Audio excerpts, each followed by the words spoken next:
नमस्कार, जय सिया राम, जय नीम करोली बाबा। मैं पवन कुमार चतुर्वेदी आशा करता हूँ परम पूज्य गुरुदेव हनुमंत स्वरूप बाबा नीम करोली महाराज जी की कृपा से आप और आपके स्नेहीजन स्वस्थ एवं सकुशल होंगे। इन्हीं शुभ मंगल कामनाओं के साथ चलते हैं आज के क्रमांक की ओर। मित्रों, इस संसार में बहुतायत में ऐसे लोग हैं जो भगवान में आस्था रखते हैं, भगवान में विश्वास रखते हैं और भगवान का ध्यान करते हैं और प्रतिदिन भगवान से कुछ न कुछ मांग करते रहते हैं, पर उनकी सभी मांगे पूरी क्यों नहीं होती हैं। चलते हैं, जानते हैं एक कहानी के माध्यम से। किसी शहर में एक अच्छे हृदय वाला धनवान रहता था। 3 भिखारियों ने उसके पास जाकर सहायता की याचना करने के बारे में आपस में मंत्रणा की। पहला भिखारी धनवान के पास गया और कहा, मालिक, मैं 5 रुपए चाहता हूं, कृपया दे दीजिए।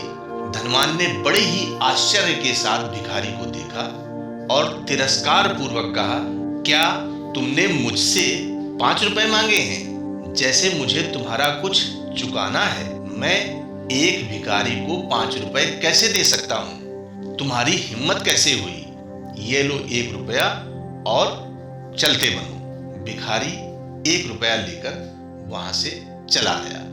अब दूसरा भिखारी उसी धनवान व्यक्ति के पास गया और याचना की, मालिक, मैंने 10 दिनों से अन्न का एक दाना भी नहीं खाया है, कृपया मेरी सहायता करें। धनवान ने पूछा, तुम्हें क्या चाहिए? आप जो कुछ भी दे दें। भिखारी ने जवाब दिया, ठीक है, ये 10 रुपए लो, इनसे अच्छा खाना खाओ। धनवान ने उस भिखारी को 10 रुपए दे दिए और भिखारी वह 10 रुपए लेकर वहां से चलता बना। अब तीसरा भिखारी आया और उसने धनवान से निवेदन किया, मालिक, मैंने आपके महान गुणों के बारे में सुना है। मैं आपको देखने के लिए आया हूं। आपके जैसे महान दयावान व्यक्ति इस पृथ्वी पर देवता स्वरूप है। धनवान ने उससे कहा, कृपया बैठ जाओ, लगता है तुम थके हुए हो, कृपया कुछ भोजन कर लो। भिखारी ने जब भोजन कर लिया तो धनवान ने उससे पूछा, आप कृपया बताएं कि मैं आपके लिए क्या कर सकता हूं? भिखारी ने जवाब दिया, मालिक, मैं तो सिर्फ आप जैसे महान व्यक्ति के दर्शन करने के लिए आया हूं। आपने मुझे पेट भर खाना भी खिला दिया है। अब मुझे आपसे और क्या चाहिए? आपने मेरे साथ दयालुता का व्यवहार किया है।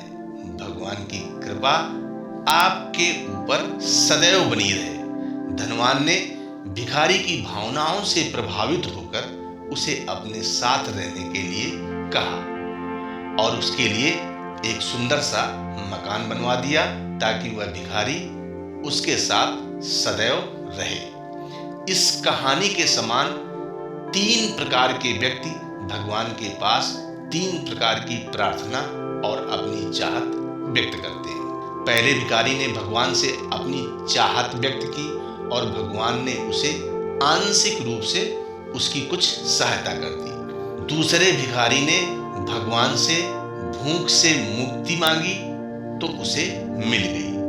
तीसरे व्यक्ति ने सिर्फ अपनी आस्था व्यक्त की और कोई चाहत नहीं की, उसे बहुत कुछ मिल गया। जैसा कि आप में से बहुत भक्तों को ज्ञात होगा, इस विषय पर हमारे महाराज जी का उपदेश रहा है कि जब कुछ न चाहोगे तो वह दयावान दीनदयाल परमात्मा आपको सब कुछ देगा। हमारी सीमित बुद्धि केवल वर्तमान ही देखने में सक्षम है और उसे ही आधार मानकर हम ईश्वर से कुछ न कुछ मांगते रहते हैं। इसमें हमारा कल्याण नहीं है, क्योंकि ऐसे में संभव है कि बिना मांगे हमें ईश्वर अधिक देने वाला हो और हम कम मांग रहे हों। ईश्वर तो हमारे भूत और वर्तमान के साथ साथ भविष्य की बहुत सी परिस्थितियां भी जानते हैं, जो समय आने पर वे हमें परोसने वाले हैं।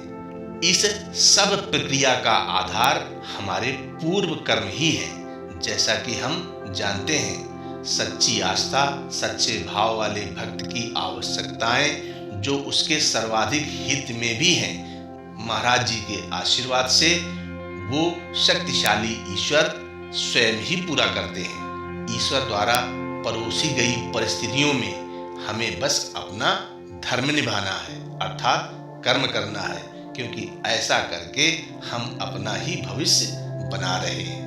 जो बोएंगे वही काटेंगे। अतः निष्काम भाव से प्रभु का नाम जप, कीर्तन, भजन आदि करते रहिए और प्रभु को सब पता है आपको कब और किस समय क्या देना है। प्रभु निश्चित तौर पर आपकी सहायता करते रहेंगे। जय सिया राम, जय नीम करोली बाबा।